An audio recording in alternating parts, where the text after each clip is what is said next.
to keep focused on winning football games as you do and do throughout the year. When you have great coaches, then after you have great coaches, you get great players. You have a great organization, and you tell them one thing: just win, baby.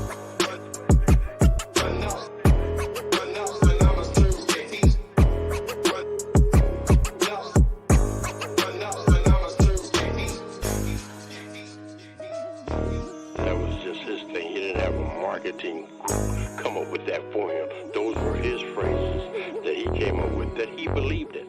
Just win. Play hard. Try not to make mistakes. But don't worry about mistakes, because there's only one thing that counts. Just win.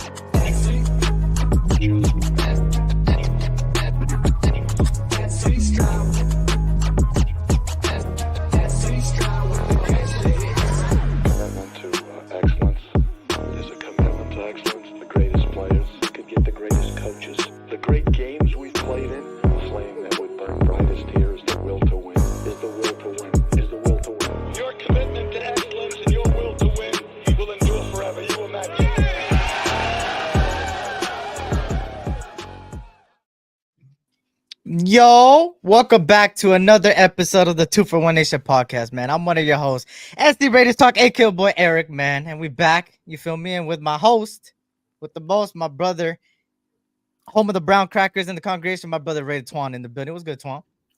Hey, what's good? Y'all know what it is. 2 for 1 Nation podcast. Two brothers for one nation. Oh, wait, one nation. And y'all know it's the Raider Nation. Blessings to everybody out there, especially the congregation. That's a fact, man. That's a fact. And of course, today we got a lot to talk about. The recap of the horrible game that we seen on Sunday, and the preview of the game that is coming up on Sunday in the morning for us in the West Coast, and it's pretty much a little bit later in the afternoon for the East Coast. But of course, shout out to everybody that's here so far and everybody coming in slowly but surely. Shout out to everybody, man. Blessings. Hopefully everybody's having a great week, a better week than last week, because I know last week was fucking horrible. I'm not going to lie. But you feel me? Shout out to who's here so far. Robert Pena in the building in search of a quarterback and offensive line. Cool Kev in the building. Everybody coming on. Salute. Of course. Twuan, how you feeling, man? How you feeling after last week? How you feeling in general? Hey, I'm feeling all right. I've got to a place where, and I'll tell you right now, after the game, when I looked at the score and said, "Hey, we lost," you know what? I laughed. And let me introduce you into my world. Every time something goes the complete opposite of what I thought it was going to be, my way of helping my mentals is laughing it off. And I thought it was hilarious that we put that type of product out on the field, and especially some of the people we'll talk about later on, because I'm really about to get in on a few people this week, because there's no excuse. There's no excuse. Yeah, and of course, it was one of those games that really it was a slap in the face, at the end of the day, I was predicting a win. I think a lot of us were predicting a win. Shout out to All Eyes on G coming in. Tragedy, Triumph, what's good? Good to see you. Of course, it was disappointing because I was expecting a win, especially with all the, how do I say it? All the factors that factored into this game, which is pretty much the Chargers not being there in preseason that much. Most of the starters weren't even there. Not only that, they had a new coach with a whole new look on both sides of the ball, pretty much. And on top of that, they had a lot of new players as well. So, and they had the rookie tackle and stuff like that. So it was kind of like, okay, all the factors is leading up to a Raiders win finally in SoFi, because we haven't won in SoFi, a meaningful game. And by meaningful, I mean a regular season game in SoFi. We have not won there. And I'm kind of glad I didn't go, as much as I wanted to meet a lot of you guys, man. I know a lot of you guys went, and hopefully you guys had fun. Regardless of the outcome, hopefully you guys had fun at the tailgate and stuff. I know how fun it can be. Besides that, the game I know wasn't so much fun. Yeah, go ahead.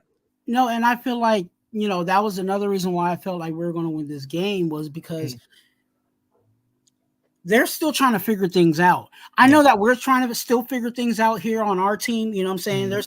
There's still some things we're trying to figure out as a team, but they have a whole lot more that they're going to figure out. And to be honest with you, that game, the next time we play them, it ain't going to be this easy. Because by that time they should be already figured out. They know what they know what they good at. They know what who needs to do what, all of that. So this was the opportunity to really jump on them. Now, could did I think that we could have swept them early in the season? Of course, but like I said, this game was going to be easier. The first time was going to be easier than the second time we played them. So it's really a tough situation, especially with our head coach talking about, we want to start off fast. The two easy games, and I hate to say easy games, but I'm gonna just say it like that because it's the best way I can communicate it. Is the Chargers and the Panthers, and here we are letting teams beat us that we should be beating. Mhm. Mhm. So Shout out to everybody, man, coming on in. SoCal Sal in the bit. It was good. SoCal Sal. D Menace was good. Salute, salute. Um, Eric couldn't wear his khakis as he was too busy eating chicken nuggets on Sunday, man. Shit, that was better than the goddamn game. I mean, shit. But at the end of the day, the game was a tale of the same thing that's been going on for a while for us, and it's beating ourselves in a lot of these games, and we beat ourselves, man. That's the best way to put it in a single sentence. We beat ourselves once again, and nobody could tell me that the Chargers were a better team. They were not. It's just that we beat ourselves, like I said. So, there was a lot of things across the board, and obviously, let's get into it. With individual play, man. I'm gonna let you feel me, talk about a little bit of how you felt about. Let's start off with let's save the offense. How did you feel about the defense on Sunday, man? I think the defense did their job. Hmm. And I know some people be like, man, the way that they ran on us at the end of the game, guess what? The defense was on the field a whole lot more than this offense. Hmm. So I'm not going to be mad at them, especially the first week, because no matter what kind of training they may do during training camp and OTAs and all of that, it's different when the bullet's flying. And Hmm. you expend a whole lot of energy Hmm. when the bullets are flying over a training camp situation. Hmm. So this is their first game. And to be honest with you, I think they were gassed. And not just only gassed physically, but I think they were gassed mentally. I think Hmm. some of the runs they didn't fit right. And I think that was just them, at the end of the game kind of being lackadaisical, like, I'm trying to do the best I can to, what I'm saying, but I've been on the field every time. Hmm. Every time we go 3 and out, and this offense is making us come back out. So I just feel like condition wise, um, also played a factor as to Hmm. why there was a tell of, like they say, a tell of two halves. Two halves, yeah. And that's what it was. But I'm perfectly fine with this defense. Now, if our offense could actually throw a couple of punches here and there. You know what I'm saying? When you fighting with your homies, you know what I'm saying, and y'all going against the other Hmm. homies, not the other homies, but the other, the ops. You know what I'm saying? You hope your homie throw a couple of punches, and unfortunately, this offense didn't. So when that happens, I think our defense will be even better because they'll be able to rest a little bit. Yeah. They'll be able to, drink their Gatorade and do whatever Hmm. they need to do. So when the next time they come out there, 3 and out, you know what I'm saying, and get the job done. But them being on the field that long, I think that's why we got what we got at the end of the game. It's a fact. And for me, a part of the defense did a pretty good job. I think they did a good job for what they can handle. At the end of the day, defensive line looked pretty decent. I mean, I don't care what anybody says with Joel. He got thrown like a rag doll by Wilkins, but they don't want to talk about that. Uh, and then on top of that, I think they did a good job. I think they just got gassed, like you said. They got gassed in the fourth quarter. It is what it is. They got frustrated, and you could tell they were frustrated because of the pretty much the same thing all I said, the punches that were thrown in the fourth quarter. We never seen Max Crosby and them look like that. Even last year, get that frustrated to that point. So it shows you kind of how much um, the team really needed, and kind of goes back to the wake up call. Kind of goes back to what I put the title as, pretty much. Hopefully it's a wake up call, right? I could only pray that it's a wake up call, but I'm pretty sure this woke them up, and I hope it woke them up, because if it didn't, we're in for a very, very, very long season. Because we'll get to the Ravens. The Ravens are way better than the Chargers, man. And if you think they're not pissed off of the Chiefs' loss, I don't know what you're thinking. But shout out to Raider Knight in the building. Says someone file a missing persons report. Entire O line missing. Sherbert didn't beat us. That's a fact. We beat ourselves. That's a fact. Shout out to Raider Knight. Shout out to Anthony Estrada in the building. What's good, Anthony? Good to see you, man. Hope all is well. Hopefully you had fun at the game. I think you were at the game, right? Shout out to you. Shout out to you. Shout out to everybody coming on in, man. Daniel Berry Sports Highlight in the building. Was good. Was good. But now, you feel me? Let's get to the other side of the ball, because I think the defense, there wasn't too much to pretty much bash on the defense, in my opinion. I think even Jacorian Bennett did a goddamn good job. And I always said that Jacorian Bennett was one of those guys that could really take the next step if he wanted to, and that this was his chance. And I said the cornerback room was like the linebacker room of last year. We thought it was the weakest group, and they looked like one of the strongest groups out there. And moving on to practically, we could say, I can't even describe it, man. Talk to me a little bit about the offense, man. Wide receivers played well. Mm-hmm. Not mad at the running backs. Mm-hmm. And the reason why I'm not mad at the running backs, I know some people are like, man, Zeus missed that, whatever, because everybody wants to pick on Zeus, and that's your Raider gospel. But when you look at the averages, statistically, of these running backs, all of them ran 3 yards. You know what I'm saying? Zeus ran 3.4. Madison ran 3.8. So it would be a different situation if Madison ran 6.2 and Zeus ran a 3.4, right? But because all the running backs that came in and actually ran the ball averaged the same amount, I got to put that on the O-line. I got to put it on the O-line. You know what I'm saying? Like, it like I said, it would be one thing if one of them had a higher number than the other, because then that would be like, okay, maybe that was a hotter hand. Maybe, you know what I'm saying? Maybe Zeus was not seeing it. But if they're averaging the same amount of rush yards, you know what I'm saying, per snap, you got to put it on the O-line.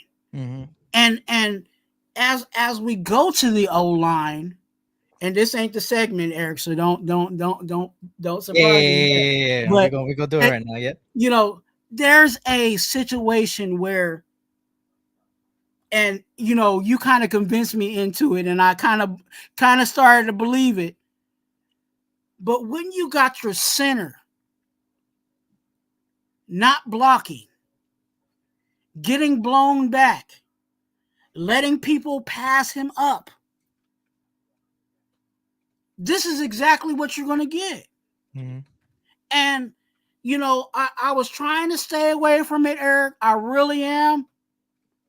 And I didn't expect it to be in week 1. But his name is Andre -3000.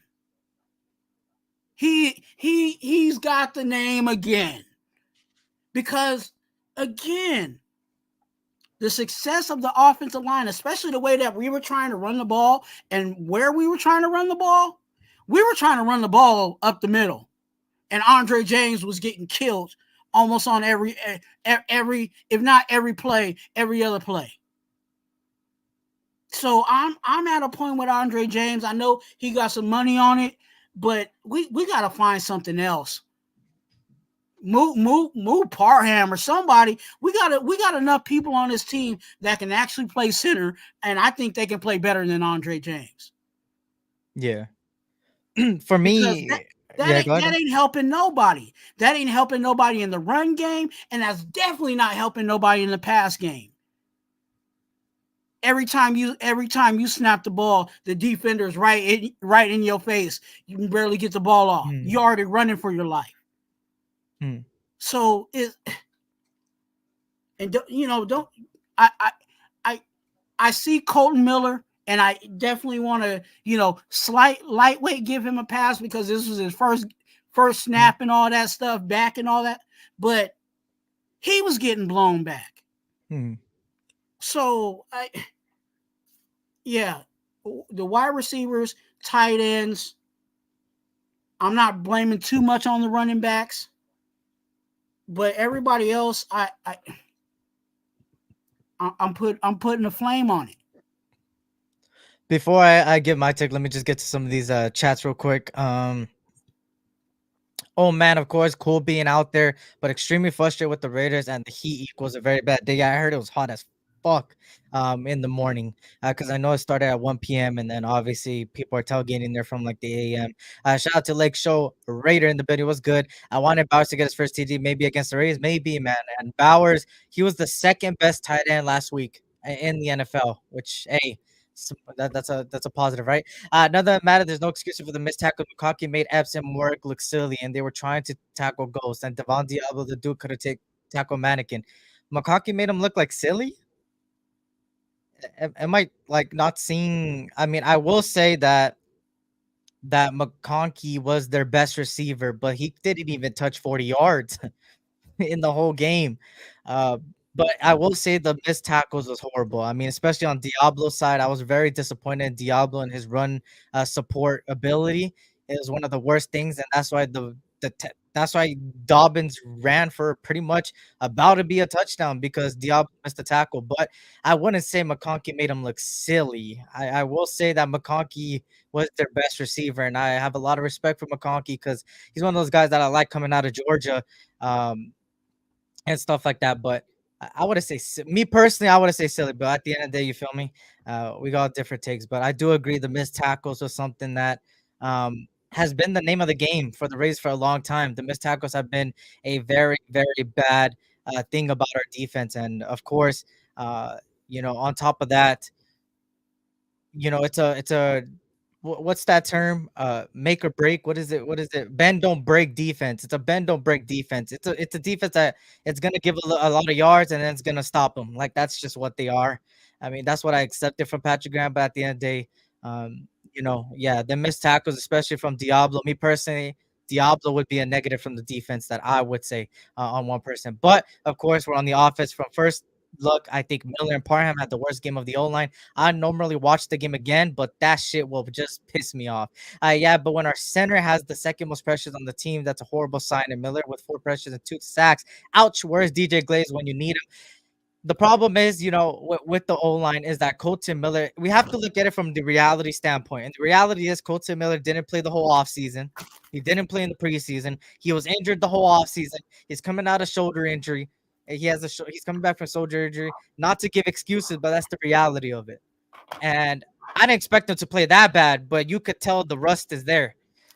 Maybe the Raiders should have gone a different route and put somebody like Glaze and put Thayer on the other side and have it as that because Glaze was more prepared as far as preparation up to that point, but they didn't. They went with the veteran. They went with the guy that is one of our best offensive linemen when healthy, and he didn't look healthy out there, man. He looked like he was coming back after injury, and that was the reality of it, right? He looked really bad, and I hope that it was just that. And if it's not that, and he consistently plays bad, we need to do something about that tackle position.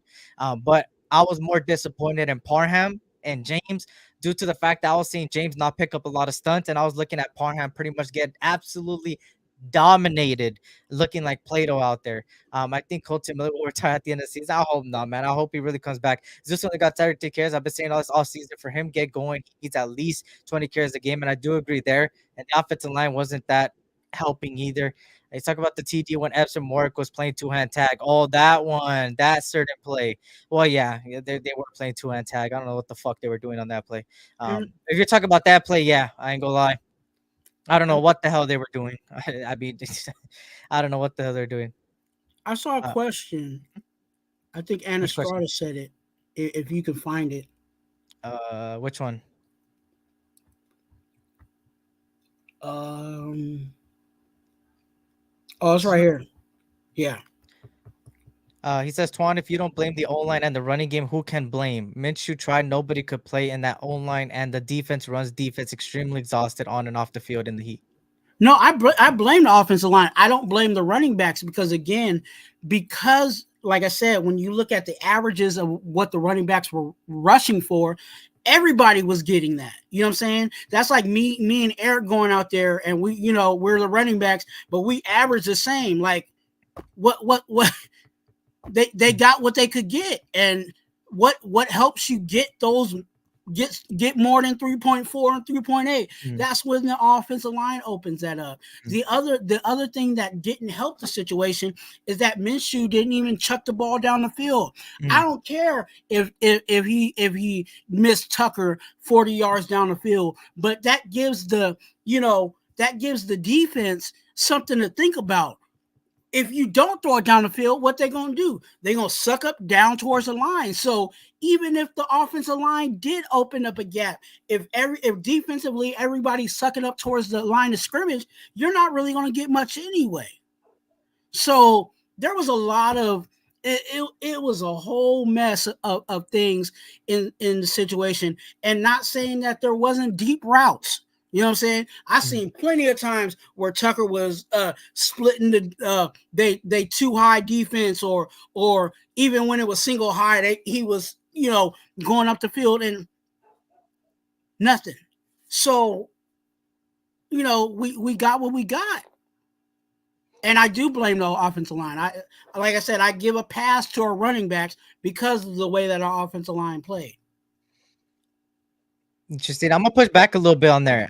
Me personally, I blame the running backs as well, and not all the running backs. I blame pretty much Madison had a pretty good game. Abdullah wasn't really out there that much except for special teams. But Zamir White, there was plays where he could have easily cut back, and his vision wasn't the best. I looked at a meme, and I go, it was a crazy meme. They had him instead of Stevie Wonder's face, they put Zamir White's face. And for me, when I rewatched the game, I kind of seen that vision not be there fully. And I think that was always Zamir White's problem, where he would run straight into where it's already clogged up. And now, again, the offensive line was horrible.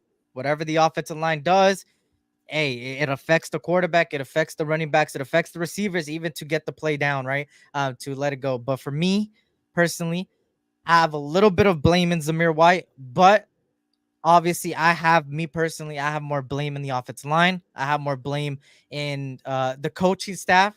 Yeah, I mean, that's just all I wanted to say about the running back room. I give them a little bit of pass, but not fully a pass. But at the same time, they're not the main reason why we lost, man. I think coaching staff and the offensive line are two of the biggest reasons why we lost on Sunday. And we're gonna talk about the coaching stuff right now soon. But I want to get to some of these comments, and then we could tell them about the new, you feel me? The new thing we have in the background now. No excuses, right? Well, that's why AP preaches. You don't put a man out there if they're not ready, and that's a fact. Unleash. I 100% agree with you there. I don't know why they did it with Gardner Minshew, saying that Gardner Minshew is the best to start off strong, but then he doesn't do it with the other players around the thing, and that's where the coaching staff I blame. And I'm gonna talk about the coaching staff right now after we do their segment. Knock knock, who's there? Owen 2. God damn, bro. Miller hasn't even had camp, and we switched to zone. That's wild. He wasn't ready, and that's a fact. They had 9 in the box. Yup, because we don't have that deep play.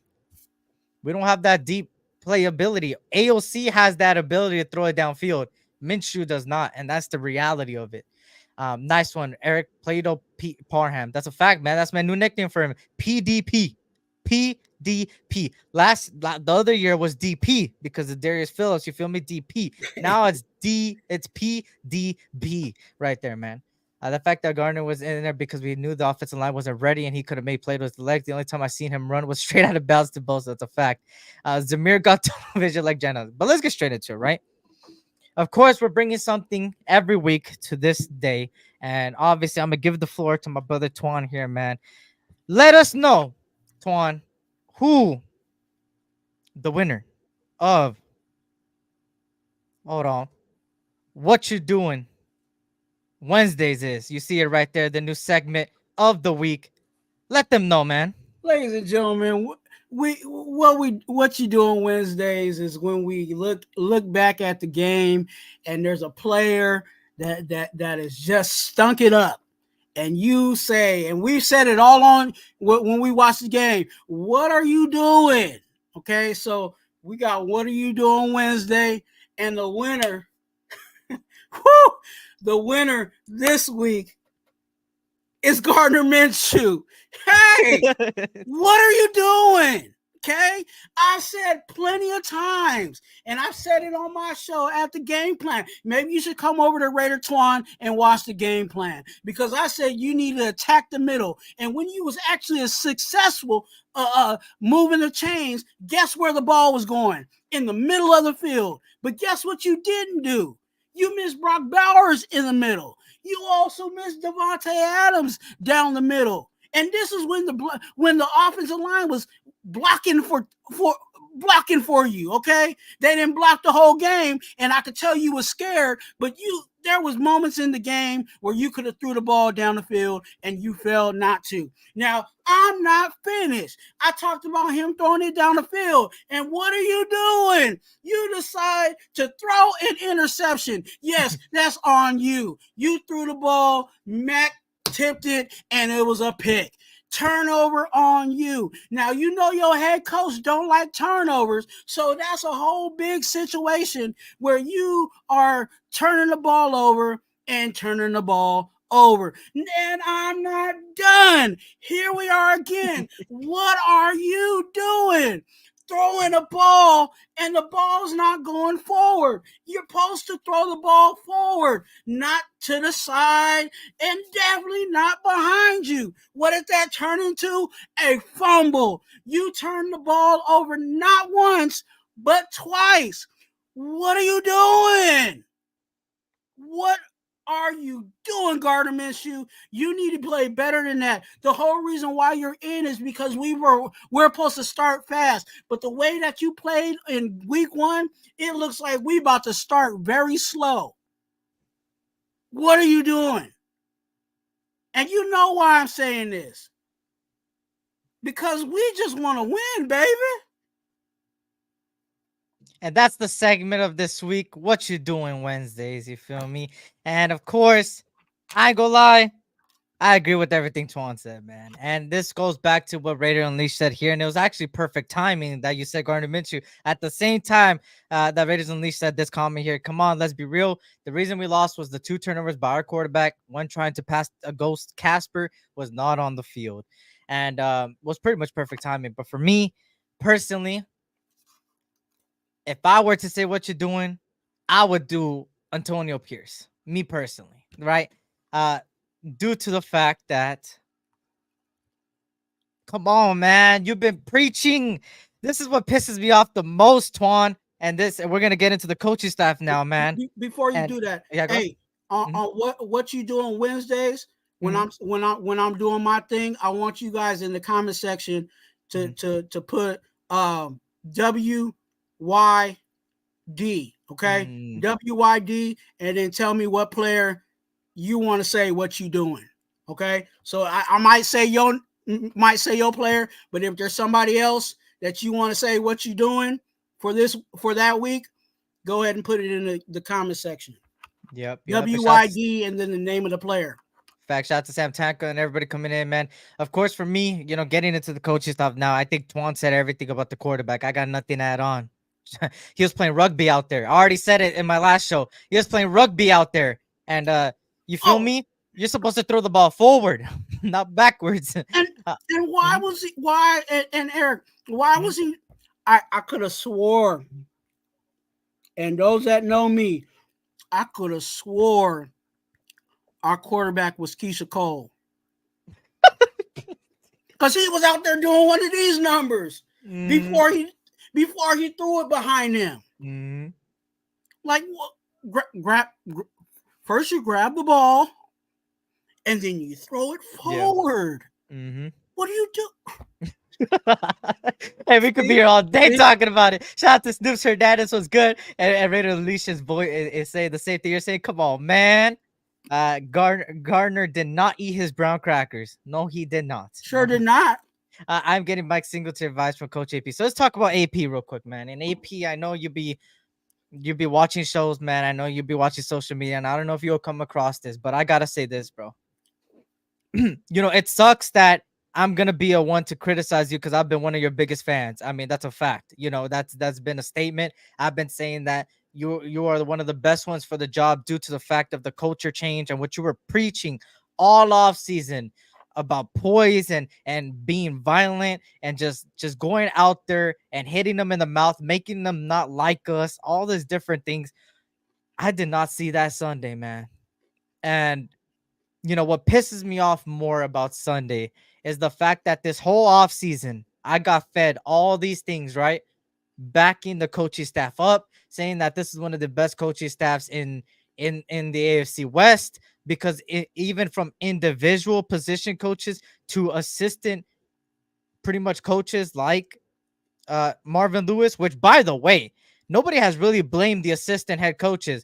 And let's be honest, why weren't they in AP's ear telling them to challenge that fucking play? First of all, I don't know what the hell going on over there. I don't know if there's no communication there at all, but there was several plays there, not only just the first down, but also on other situations where you could have easily challenged it or even gone for it on 4th and 1. But go ahead. There is, and that's why I wanted to Mhm. answer that for you. There is somebody that's in his ear Mhm. to tell him to throw the flag and all of that. So it would be on them Mhm. to remind AP, like, hey, you know what I'm saying? Because again, this is what we're gonna have to run into, Raider Nation. Mhm. AP's, of course, he was here, and did some games last year, but this is his year. You know what I'm saying? This is his year as a head coach, and I consider this to be his rookie year. You know what I'm Yeah. saying? So what do rookies do? They make rookie mistakes, and that's why, again, like you said, the other coaches around him, or that person that tells him to throw the flag and all of that, should have been in his ear at that moment, because you gotta take a shot at trying that. You know what I'm saying? To see if, hey, I need, I know, I don't know if they bring out the chains anymore, but I know they have to. I seen they had the little virtual, situation. But hey, we need to bring that out. Let's see this. Just to give this offense hope, because it was really hopeless on that offensive line. Now, I had a question, because you said, you thought that they were, going to be fierce and everything. I thought the defense was on that. I think the defense was on that level. Yeah. Yeah. And I do agree there. I think the defense, especially in the first half, looked really damn fucking good. I mean, this defense looked like they were taking what happened towards the end of last season and bringing it in. But of course, the tell of the tape is this offense, it did not look like what was getting praised all offseason. We've been hearing that these quarterbacks really, really out here putting in work, stuff like that. All these different things and stuff like that, that the quarterbacks, the competition's high, that they're making throws that they didn't see before, that they're talking trash. You got Gardner Minshew talking trash to everybody. And then you go onto the field and it doesn't even look like that. Gardner Minshew is supposed to be this mobile quarterback, and all he was mobile to the sidelines. What the fuck? Like, honestly, what the fuck am I watching, bro? It's pure rugby that I'm watching. And not only that, he keeps getting scared of being mobile. And I just don't get what happened. I don't get what the practice was like heading up to that game. I don't know what happened in the locker room before that game or even at halftime. Hey, okay, cool. First half, you can't get no points on the board. You only get a touchdown. Okay, whatever. But adjustments, bro. What happened in the second half? You made adjustments for the wrong reasons. You went for it on 4th and 1. You did back-to-back runs that got both stuffed in the first half. And then you go on to the second half, and you're 4th and 1. Not only are you on their side of the field, but earlier you went for it when we were on our side of the field. What was the difference of being on their side of the field? It should be easier. And on top of that, you knew that the run game wasn't there. So this is where Luke Getsy also gets blamed. What type of play calls is Luke Getsy doing on so many occasions? But he also play called really well as well. When I watched some Luke Getsy film about Chicago, right? When I kind of broke down, I think it was one of my videos of me breaking down a little bit about Luke Getsy. Luke Getsy is one of those guys that he'll create a lot of plays that makes a lot of receivers open, and you need a quarterback to make those plays. But he also schemes a lot of plays that are horrible and that just hold up everything. And that's exactly what you've seen on Sundays. You've seen plays where Devontae Adams was open, where kind of like what you said, Brock Bowers was open. All these people were open, but Gardner Minshew didn't make the plays, just like Justin Fields didn't make the play. Now, there was also scheme fits where it was back-to-back runs on 4th and 1, and then you get stopped. You keep running it when it's not working. You keep doing these short passes that's not working. You set up a screen that ended up being a rugby pass to absolutely nobody, no communication.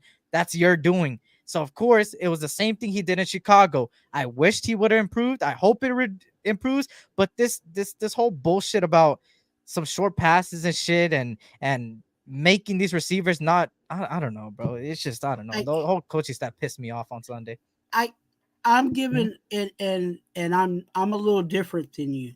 I'm giving Getsy a pass on the fact that the execution part of it, I don't think we really got to see the fullness of Getsy's offense. Like there was a lot of things left out on the table that should have been executed and would have been like, oh, Getsy, good call, good play, but that wasn't the case. There was a lot of lack of execution. So I'm gonna wait until we get an opportunity where it looks like the offense is doing what they do to really get Getsy that look. Now I'm gonna push back on you in regards to the 4th and 1 situation.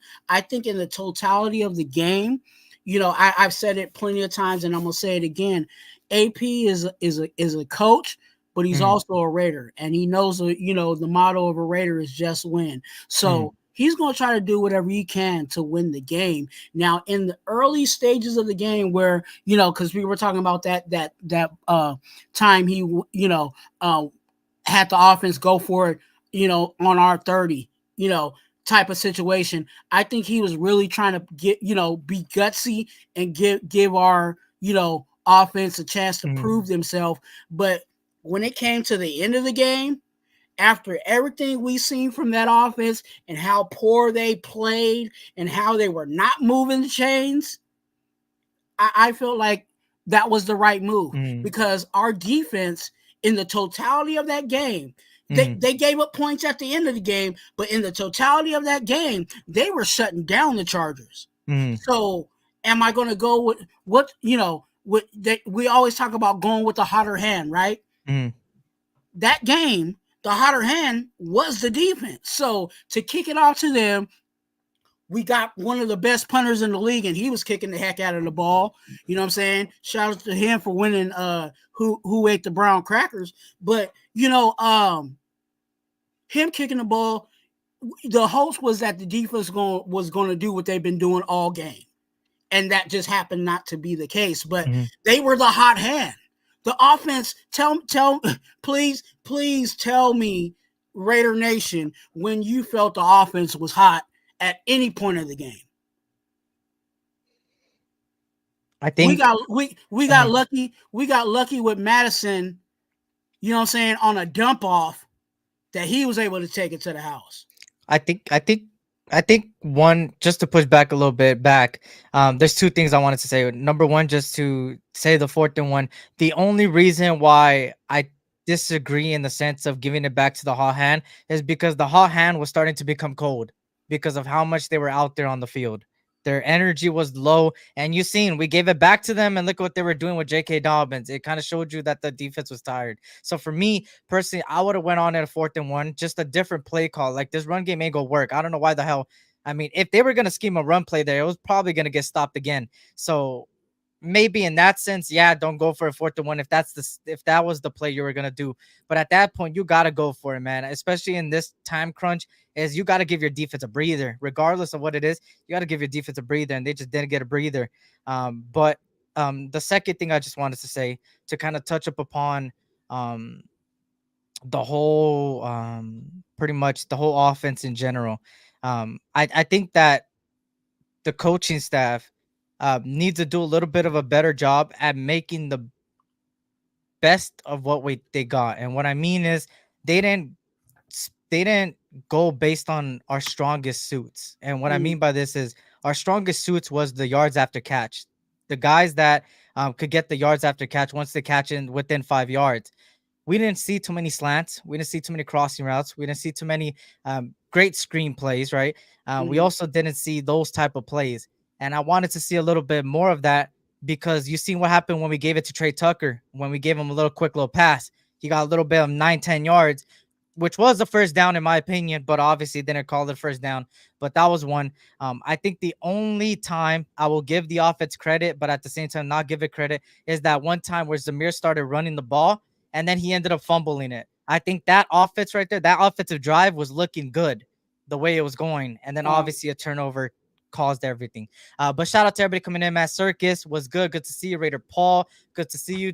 To be Chile in the building. Circus Raider was good. Good to see everybody coming on in. And if you guys can, hit that like button, subscribe if you're new. And man, this takes me to the next thing. And now all eyes, right? All eyes are set on Sunday. The Raiders away at Baltimore.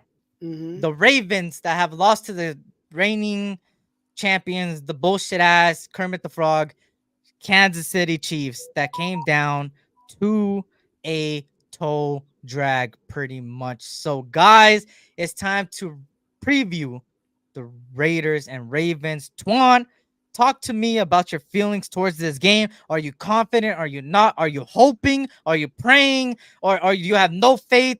Talk to me, man. I pray every day, but Mhm. that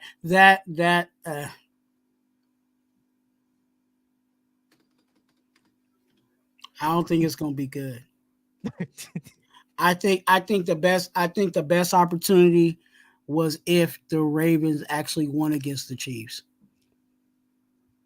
to maybe catch them sleeping. Yeah. But because they got embarrassed on national TV, you know what I'm saying, whether it was a close game or not, like they're gonna want to put it on us. And I think our defense might be up to it, Mhm. but it's a situation where, when you fight, you use two hands, you know what I'm saying? Yeah. And you're gonna lose if you just using one hand. And I think Mhm. our defense is that one hand. And if our offense doesn't throw a punch at least every once in a while, yeah, it's gonna be just like the Charger game, but probably Mhm. worse. Mhm. For me, I already said, man, I'm not giving predictions no more. I already got stabbed in the back, and I'm not gonna get stabbed in the back again. For me personally, I will say that our defensive line is gonna be one of the most important things, and our defense in general, including our linebackers and safeties, need to be better at tackling because you got Lamar Jackson and Derrick Henry coming to town, two guys that are pretty good rushers, especially Lamar Jackson. Lamar Mhm. Jackson had over 120 yards rushing on a Kansas City Chiefs defense that, in a lot of people's eyes, is a really good defensive unit. And not only that, Derrick Henry scored as well. And he only had 13 carries, but Lamar Jackson had 60 carries for 122 yards in total to give you the specific. Hey, he only got sacked one time, man. If there's one thing about the Raiders, we need to get to the quarterback. And the best way to utilize that is our defensive line. And the best way to scheme for that, at the end of the day, I have faith in Patrick Graham more than I do on the offense. Patrick Graham, you know what to do, man. QB contain all day. Christian Wilkins through the middle, QB contain all day on the edges, bro. That's the best way to make Lamar Jackson. Because if you force Lamar Jackson to throw the ball, you've seen that he's not always the greatest thrower. So of course that's a key there. Obviously, and once I get to Saturday, my Saturday show, I'll give you guys obviously the keys to the game. But of course, you got to also look at Isaiah Likely, man. That tight end room over there that they got is pretty damn good. And then of course, the Chiefs. I mean, Patrick Mahomes didn't have the greatest of game, a touchdown, interception, 291 yards. He usually plays better than that. But Rashee Rice, man, 100 yards for him. So, of course, we need Devontae Adams to get going. But talk to me, man. How you feel about, let's start off with our offense against the Ravens defense. What you feel about that, man?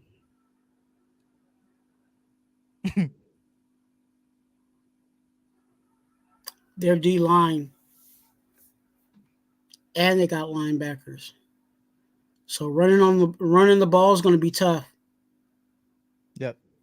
Now, can we possibly just exploit them in the passing game?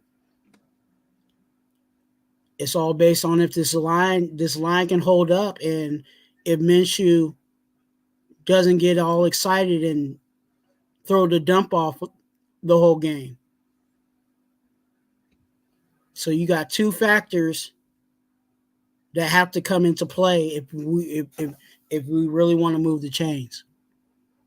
But running the ball, you might want to do it a couple of times just to keep them honest, or maybe not inside runs, but run it on the outside or something like that. Because Roquan Smith ain't no punk in the middle of that defense. And that's what they're going to have to go against if they get past the D line. Yeah, because they got a pretty good D line over there. Michael Pierce, I like Ojabo, which I believe he was from Michigan, if I'm not mistaken. And then their linebackers, like you said, bro, they got obviously they got Roquan Smith, and then Trenton Simpson from Clemson, which I loved a lot coming out of the draft. I wanted him. Yep, Kyle Van Noy, another one there that a lot of Raider fans wanted. And then that's not even including their pretty much their defensive back room, and Marlon Humphrey and Nate Wiggins from also Clemson, I believe. And then obviously they have a safety room in Eddie Jackson and Kyle Hamilton and Marcus Williams. So they got themselves a little bit of a defense. And I think it's all going to come down to execution and game plan. What it's all about. And shout out to Ron. He says Patrick Graham's the only consistent coach. The defense has turned for better since his arrival. That's a fact, man. Shout out to you. But for me, obviously, I have no expectations for this offense, man. They didn't show me shit. But if there's one thing for sure, I swear, bro, they better use that Charger game as a wake-up call. Because if they don't use that as a wake-up call, I ain't gonna lie, people are gonna start pulling. I mean, I already seen people pull off the mock drafts, but best believe SC Raiders Talk is gonna pull off the mock draft before the end of the season if we freaking continue going down this path, because this team has more potential than what they're giving themselves, and that's what pisses me off the most about this team. The potential is here, and they're right here. And I get it, it's week 1, but at the end of the day, bro, you talk all this game about offseason that we're ready. We're going to go out there, hit them in the mouth. We're going to start off strong. Gardner Mitchell's our best player to be out there for the quick start. And then it just all trickles down, man. And for me, they better use this as a wake-up call, man, against the Ravens especially. Because if we play the same way we played against the Chargers to the Ravens are going to put 30 on us. And I promise you they'll put 30 on us. If we don't wake up. Big facts. If we don't wake up. And I hate to be negative because everybody knows I'm such a positive person. But I ain't gonna lie, I got stabbed in the back, bro. And they got to show me something. So for me, I'm not expecting a loss. I'm not expecting a win. I'm expecting a wake-up call. And that's what I'm hoping. And that's what I'm going to pray for. But at the same time, for me, still have belief in this team. At the end of the day, I'm a Raiders fan. I'm going to believe in this team no matter what. I'm past the positive. I'll say some things here and there, but like I rather just say it like it is. Like I already know I got a score in my head on where this game is going to go, and it ain't going to be nice. Because again, like I said, when you fight, you use 2 hands, and right now we only got 1. Yeah. That's a fact. And hopefully, you feel me, they perform, man. Hopefully they do. They are believing in the team like I always do every year. Hopefully they come out with the win, but I mean, I don't have expectations for it. So Raider Lee just says 49-12. 49-12, what team? Hey, you close. 49-12, what team? If you say it the way I think, you close. We got which even sucks more because it's a 10 a.m. game. We know we're not good in early morning games, so that's even the more pissed off part. And we're playing in Baltimore. By the way, their home opener. So yeah. Shout out to Thrash, was good. All the odds are against us, but you know what, bro? There's no you know what. Honestly, I tried thinking of something. They ran slants, but man, Minshew kept throwing to the outs instead of the open wide receivers running slants. Hopefully, he improves. That's a fact. If we have a repeat of last Sunday, just know if I'm on the Quinn Ewers, Archie Manning, or whatever college quarterback hype train, because I ain't getting my hopes up. I feel that, man. I'm not getting my hopes up. He says Ravens 49-12. Hey, you close to what I had. What do you have? But I said 38-10. But everything that we needed and everything that we missed was right in the middle of that defense. And I called it. I said, attack the middle, and then specifically, we need to attack Denzel Perryman. And think about all the completions we had. They were in the middle of the field. And then when you look back at the tape on who was actually open and where they were in the middle of the field. And didn't get it done. So, yeah. Oh, by the way, I have a jersey on. And yeah. I figured we would start slow and catch heat towards the end of the season, man. We'll see, man. I'm trying to reverse my luck. I feel that, man. For me, I have no prediction. I'm just believing in the team. That's it. Like I always do every year, every game, every week. It's a new week. I'm hoping they do things differently. And obviously on Saturday when I do my individual show, I'll give you more of a preview of what I feel like as the keys of the game. But besides that, let me just give you guys the weekly injury report. So far that's just based on Wednesday. First, let's start off with the Raiders. Brock Bowers, full participant. He's good to go. Devon Diablo, full participant. Tommy Eichenberg, full participant, which is interesting. We're going to have him back. Andre James, limited participation with his elbow. Colton Miller with the knee, limited participation. Jackson Powers Johnson, due to illness, and that's what they have listed. Not his injury, but illness, limited participation.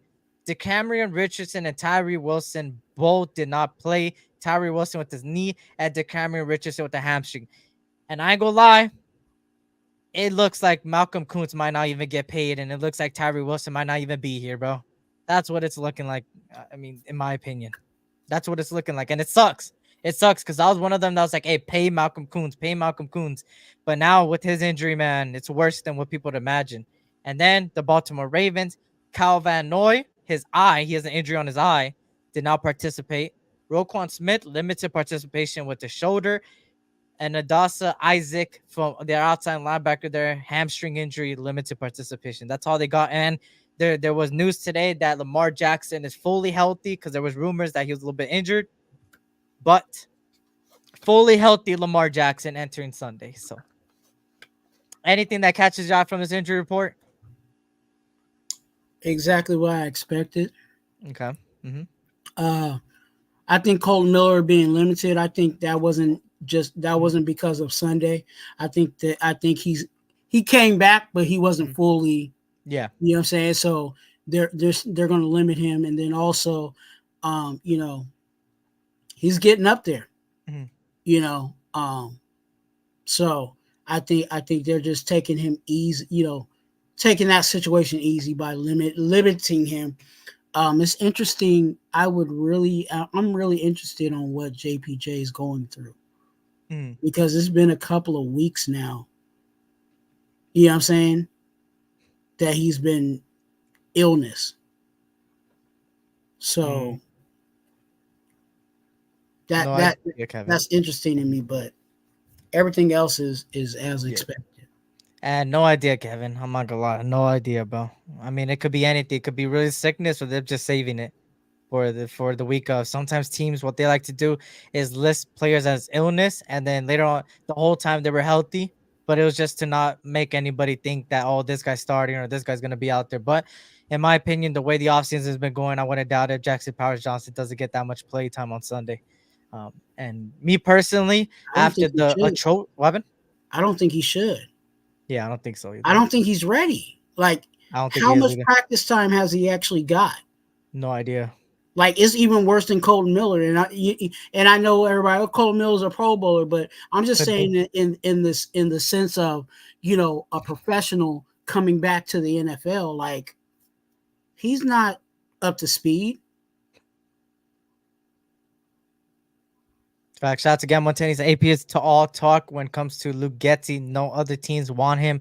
Now we see why it's like if we want Nikes, you're gonna pay, but Pro Wings is cheaper. So Getty's Pro Wings, you get what you get paid for.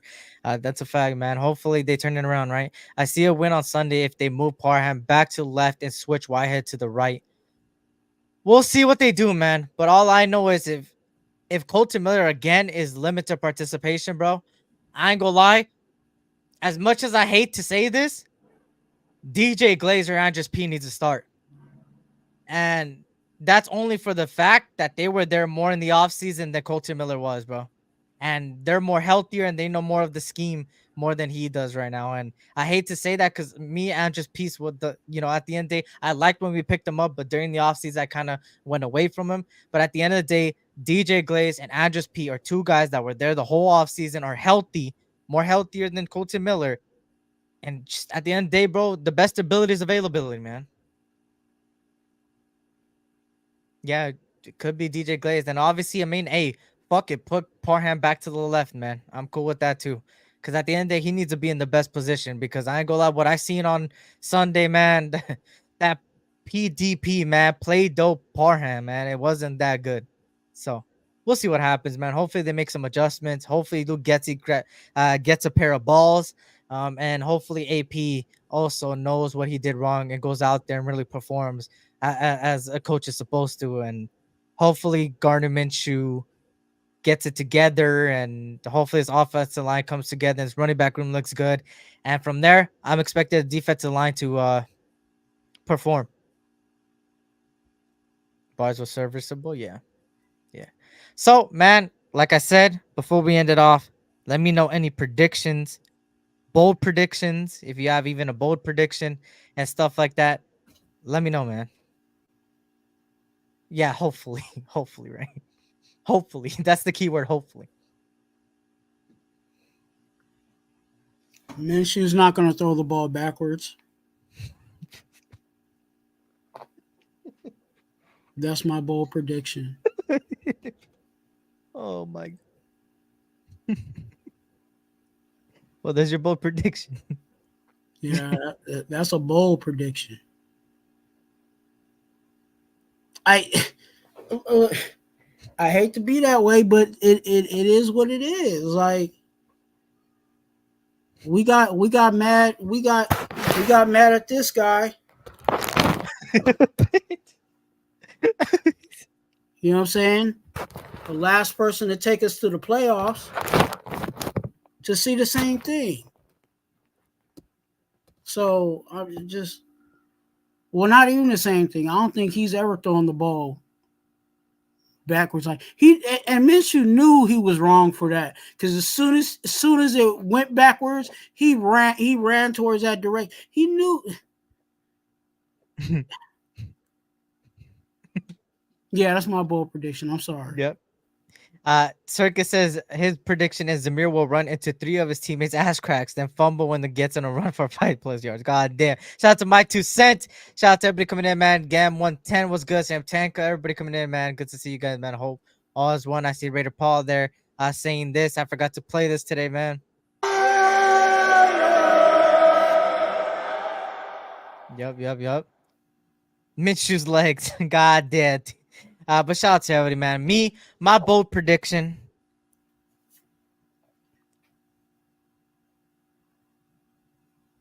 That's my bold prediction. The silence. I got nothing, bro. Honestly, I everything got taken out of me from Sunday, bro. I'm not gonna lie. I can't even think of a bold prediction. I mean, hey, let's just say Raiders get more sacks than the Chiefs did against the Ravens. There you go. And the Chiefs, all they got was one sack. So anything better than one sack gets my bold prediction. Anything possible. Yeah. The QB competition hurts the starting quarterback by cutting the rest with the first team in the half. That's a fact. That's a fact. Bold prediction: Eric does a Saturday show. What the fuck, man? Come on, man. I have been doing it, all right. But of course, man, we're ending it off here. Of course, Twuan is gonna have shows coming up to preview even the game more in detail. Same thing with me on Saturday. But first, Twuan, let them know where they can find you, what lives you got coming up, Look, times, dates, all those things, man. look, this is my second show of the day. Yes, Yep. my second show of the day. So if you guys have not checked out um the live I just got off of, go over onto my channel, Raider Twuan, and check it out. I gave a little more, gave more insight on this game.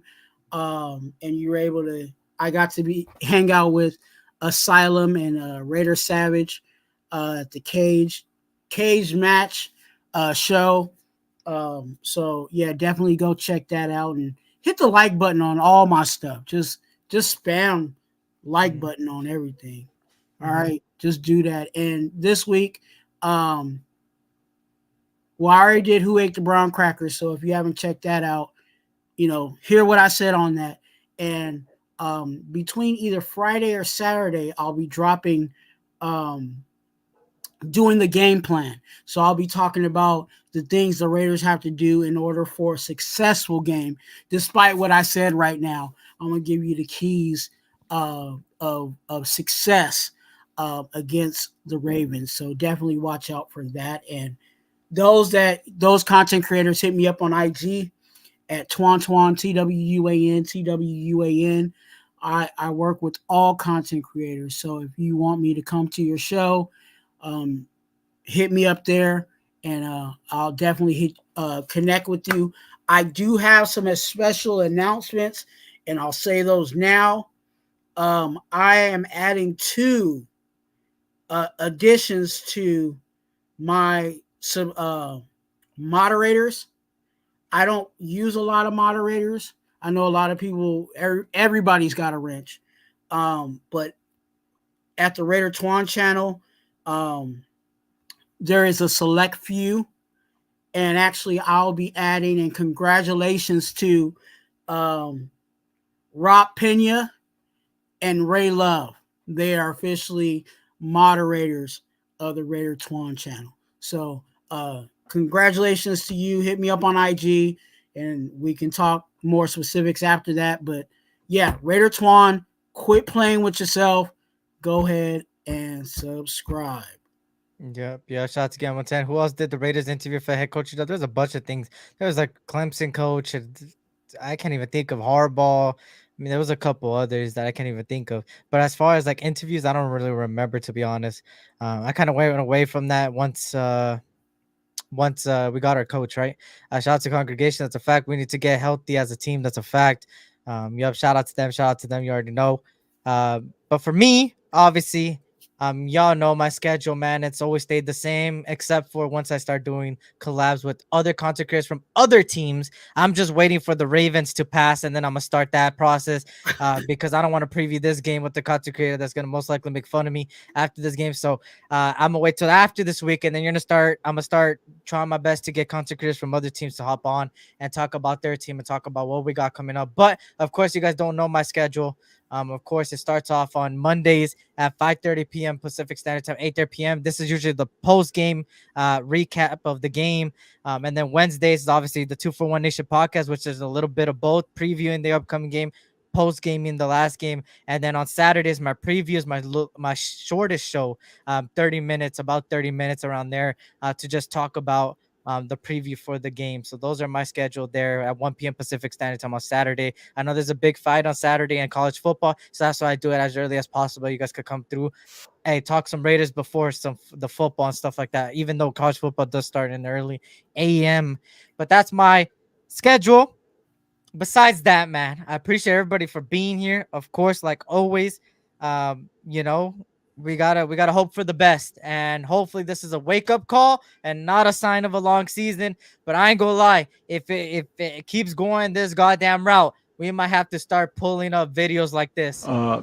Sometimes things just don't work out. It was after a short period of time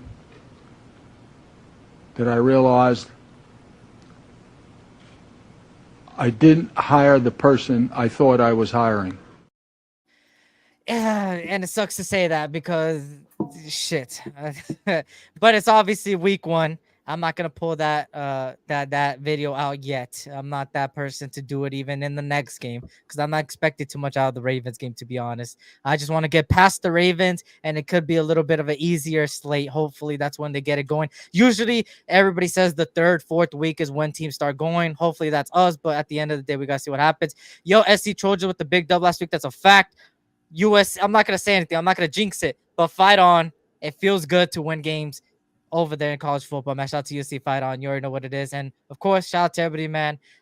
Blessings to you guys and your families. I'll see you guys. We'll both see you guys next week together, next Wednesday, for another 2 for 1 Nation podcast to post game the Ravens and then talk about the upcoming game, which is, I believe, the Panthers, right? That's the 3rd week, if I'm not mistaken. Panthers, yes. Panthers. So we're gonna talk about all those things. What? Home game. First home opener. Yep. So we're gonna talk about that next week. But of course, hopefully we get some good news coming out of Sunday. But besides that, man, thank you guys for being here. Hit that like button on the way out. Subscribe if you're new. And if I didn't get to one of your comments, hey, after this live is done, comment down below and I'll reply to it, man, and we'll have a conversation. But besides that, man, like I said, blessings to you guys and your families. Tough time never lasts, but tough people doing. You guys are some tough people, man. Life is too short, so always tell your loved ones you love them. And on that note, y'all, this was the SC Raider Talk, aka boy Eric, and from the congregation and home of the Brown Crackers, Raider Twuan. And we will see you next week, man. And I'll see you Saturday, and he'll see you in the next show and the next video. Go check it out. Both links are down in the description below. And we are out. Peace. Commitment to excellence. There's a commitment to excellence. The greatest players could get the greatest coaches. The great games we've played in